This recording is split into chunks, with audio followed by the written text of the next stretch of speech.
wabarakatuh. Perkenalkan, nama saya Zulfa Elisna dari Prodi PAI semester 5. Dan saya Siti Suryanti dari Prodi PAI semester 5. Di sini kami akan membuat podcast yang bertemakan menjaga lisan. Langsung saja kita mulai. Kenapa sih kita diwajibkan untuk menjaga lisan? Karena dengan kita menjaga lisan kita juga menjaga perasaan orang lain. Jangan sampai dengan kesalahan lisan kita akan berakibat renggangnya persahabatan, kekeluargaan, dan persaudaraan. Karena sifat orang itu berbeda-beda. Ada yang sekalinya kena omongan gak enak sedikit aja langsung gak mau kenal lagi. Apa sih dampak negatifnya kalau tidak menjaga lisan? Yang pertama akan mendapatkan dosa. Kemudian dengan lisannya tidak terjaga, bahkan hingga mencela orang lain, mencaci maki orang lain, sampai membuat orang lain sakit hati.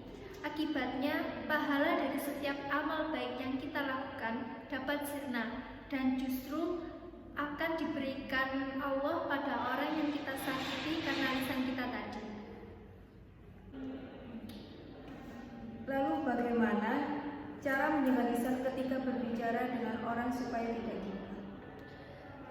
Jika sedang ngobrol atau berbicara dengan orang lain yang akan mulai menjerumus pada hal-hal yang berbau gibah, kita bisa mengingatkannya dengan cara yang baik, dengan mengalihkan dialog ke topik yang lebih positif.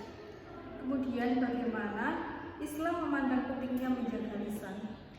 Islam memandang bahwa menjaga lisan menjadi tolak ukur yang paling tinggi dan rendahnya keislaman dan keimanan seseorang. Ada nggak hadis yang menjelaskan tentang pentingnya menjaga lisan? Kalau ada, apa kamu bisa sebutkan? Ada, saya bisa sebutkan satu. Dalam hadis riwayat Al-Bukhari, Rasulullah SAW bersabda, keselamatan manusia tergantung pada kemampuannya dalam menjaga lisan. Terus ada nggak keutamaan dari menjaga lisan? Tentu ada dong. Yang pertama, memiliki kedudukan tinggi sebagai seorang muslim. Yang kedua, akan dijanjikan surga oleh Allah. Kemudian dapat ridho dari Allah SWT. Kemudian yang keempat, akan dekat dengan Nabi Muhammad SAW di surga kelak, insya Allah. Kamu pernah nggak alami tiba-tiba nggak ada hujan, ada orang yang mengucapkan kata-kata kasar yang menyinggung? Kalau pernah, kira-kira apa yang sebaiknya dilakukan? Pernah, saya yakin semua orang pernah mengalami itu. Jika ada orang yang melakukan hal itu kepada kita, balaslah dengan ucapan yang baik, dengan kata-kata yang baik. Orang yang baik tidak sama dengan orang-orang yang tidak beriman kepada Allah SWT. Apa bedanya kita kalau kita membalas kalimat yang buruk dengan kalimat yang serupa? Rasulullah SAW bersabda, barang siapa yang beriman kepada Allah dan hari akhir, hendaklah dia berkata-kata yang baik atau dia diam. Jadi, jangan buang waktu untuk mengucapkan kata-kata yang buruk. Lisan atau perkataan yang keluar dari orang yang beriman adalah kata-kata yang baik, yang penuh dengan ilmu, dengan manfaat, yang menyejukkan, yang menenteramkan, yang mendamaikan, dan diamnya pun berzikir kepada Allah SWT.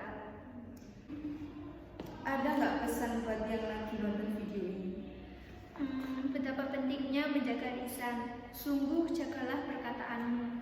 Mungkin menurutmu itu biasa, tapi ternyata mungkin bisa menjadi sangat menyakitkan bagi orang lain.